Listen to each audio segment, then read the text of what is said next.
ప్రభునందు ప్రియమైన సహోదరి సహోదరులారా, మీ అందరికీ ప్రభువును రక్షకుడైన యేసుక్రీస్తు వారి అతి శ్రేష్టమైన నామంలో శుభములు వందనాలు తెలియజేస్తూ ఉన్నాను.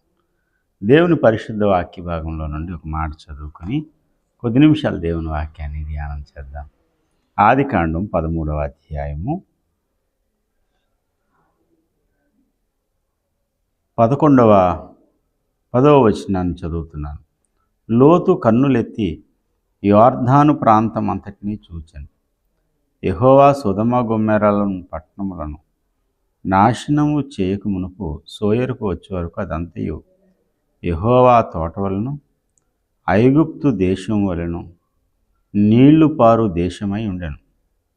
దేవుడి యొక్క పరిశుద్ధ వాక్యం ద్వారా మనందరితోనూ మాట్లాడునుగాక. ఆమేన్. ప్రియమిత్రులారా, దేవుని స్నేహితుడైన లోతు దేవుని యొక్క సహచర్యంలో, దేవుని సన్నిధిలో దేవునితో నడిచిన వాడైనటువంటి అబ్రహాముకి బంధువుగా ఉన్నాడు ఈ లోతు. అబ్రహాము దేవుని ఏర్పాటులో ఉన్నాడు, దేవుని ప్రణాళికలో ఉన్నాడు. లోతు అయితే దేవుని ప్రణాళికలో ఉన్నవాడు కాదు. పిలుపు అయితే అబ్రహాముకు మాత్రమే. కానీ లోతు అబ్రహాము వెంట వెళ్ళాడు. కానీ అబ్రహాము యొక్క భక్తి జీవితం, అబ్రహాము యొక్క ప్రార్థన కొంతవరకు లోతుకి అలవాటయింది. ఆ సువాసన, భక్తి సువాసన లోతుకు కూడా అంటింది. అందుకనే లోతును గూర్చి లేఖనం ఏం చెప్తుందంటే, నీతిమంతుడైన లోతు. ఎలాంటి ప్రదేశాల్లో అంటే, దేవునికి పూర్తి భిన్నమైన వ్యతిరేకమైనటువంటి పరిస్థితులు కలిగిన ప్రజల మధ్యలో ఉన్నప్పటికీ లోతట తన నీతిగల మనస్సును నొప్పించుకొనుచూ వచ్చాడట. పరిస్థితుల ప్రభావం అతని మీద పడినప్పటికీ ఆయన తన మనస్సును నీతి కలిగిన దానిగా కాపాడుకుంటూ వచ్చాడు. ఇది లోతును గూర్చిన సాక్ష్యం. ఇక్కడ ఒక ప్రాముఖ్యమైన విషయాన్ని ఈ పూట నేను మీ ముందు ఉంచాలని నేను ఆశపడుతూ ఉన్నాను. లోతు కన్నులెత్తి చూసినప్పుడు సొదొమ గొమొర్రా ప్రాంతాలు అవి అతనికి ఆకర్షణీయంగా కనపడ్డాయి. ఎందుకనంటే అవి దేవుని తోటలాగా, నీళ్లు పారు దేశంలాగా అవి సస్యశ్యామలంగా కనపడింది. లోతుకి అబ్రహాముకి మధ్యలో ఏ వివాదం రాకూడదనే ఉద్దేశంతో అబ్రహాం అన్నాడు, నీవు నేను బంధువులం గనక నీ పశువుల కాపరులకు నా పశువుల కాపరులకు మధ్యలో వివాదం తలెత్తింది. అది రాను రాను అది మన ఇద్దరి వివాదం కాకూడదు. కాబట్టి ఒక పని చేయి, నువ్వు తూర్పు వైపుకి వెళ్తే నేను పడమర వైపుకి వెళ్తాను, నేను పడమర వైపుకి వెళ్తే నువ్వు తూర్పు వైపుకి వెళ్ళాలి. ఉత్తర దక్షిణాలు, తూర్పు పడమరలు మన ముందున్నాయి. చూడు, కన్నులెత్తి చూడు. కన్నులెత్తి చూసినప్పుడు నీకు ఏది అనుకూలమైతే అక్కడికి నువ్వు వెళ్ళినప్పుడు శాపగ్రస్తమైన ప్రదేశం ఆశీర్వాదకరమైన ప్రదేశంలా కనిపించింది ఆయనకి.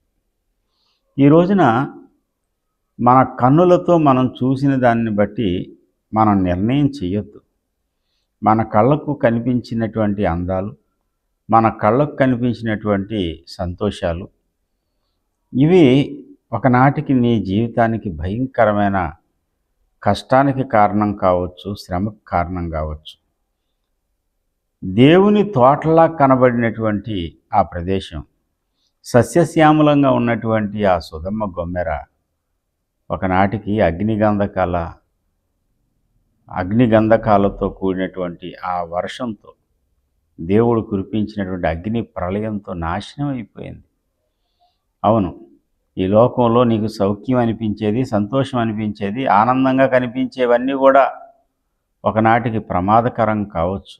ప్రియమిత్రమా, నీ కళ్ళతో నువ్వు చూసిన దాన్ని బట్టి నువ్వు పరుగులు పెట్టొద్దు.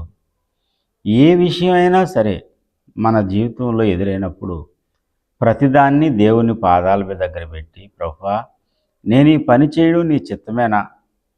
నీ కళ్ళకు అది మంచిగానే కనబడవచ్చు. దుష్టుడైన సైతాన్ ఎప్పుడు కూడా మనల్ని తప్పుదారి పట్టించడానికి మన కళ్ళకు రమ్యమైనదిగా కనిపించేలా చేస్తాడు. దేవుని చిత్తానికి వ్యతిరేకమైనది ఎప్పుడూ కూడా రమ్యంగానే కనిపించే అవకాశం ఉంది. కాబట్టి ప్రియమిత్రమా, ఏదైనా తోటలో అవ్వమ్మలాగా దేవుడు వద్దన్న దాన్ని చూస్తే అది రమ్యంగాను, తినుటకు మంచి రుచికరమైనదిగాను ఆమె కనిపించింది చూడండి. అలా మనకు కూడా కనిపించే ప్రమాదాలు ఉన్నాయి.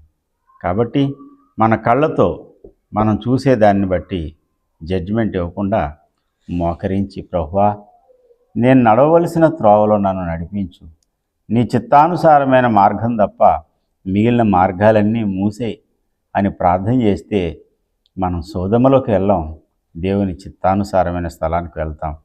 అట్టి జ్ఞానము, ప్రత్యక్షత కలిగిన మనసు దేవుడు మనకు అనుగ్రహించునుగాక.